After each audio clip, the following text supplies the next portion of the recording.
রেলমাটির পক্ষ থেকে আগত সকল দর্শনার্থীদের জানাই শুভ দীপাবলির আন্তরিক প্রীতি শুভেচ্ছা এবং অভিনন্দন।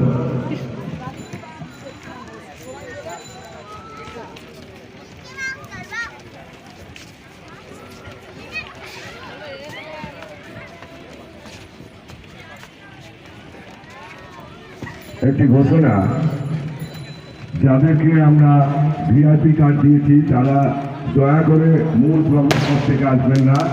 আমাদের মণ্ডপের পাশে যে 1 নম্বর গেট আছে সেই গেট দিয়ে প্রবেশ করবেন, আমাদের সঙ্গে সহযোগিতা করবেন। যাদের কাছে ভিআইপি কার্ড আছে তারা মণ্ডপের পাশে আপনারা 1 নম্বর গেট দিয়ে প্রবেশ করবেন। শান্তি সংঘ রেলমাঠের পক্ষ থেকে আগত সমস্ত দর্শনার্থীদের জানাই শুভ দীপাবলির আন্তরিক প্রীতি শুভেচ্ছা এবং অভিনন্দন। এনসিসির যারা স্বেচ্ছাসেবক আছেন, আপনাদের যে নির্দিষ্ট দায়িত্ব প্রতিদিন থাকে সেই দায়িত্ব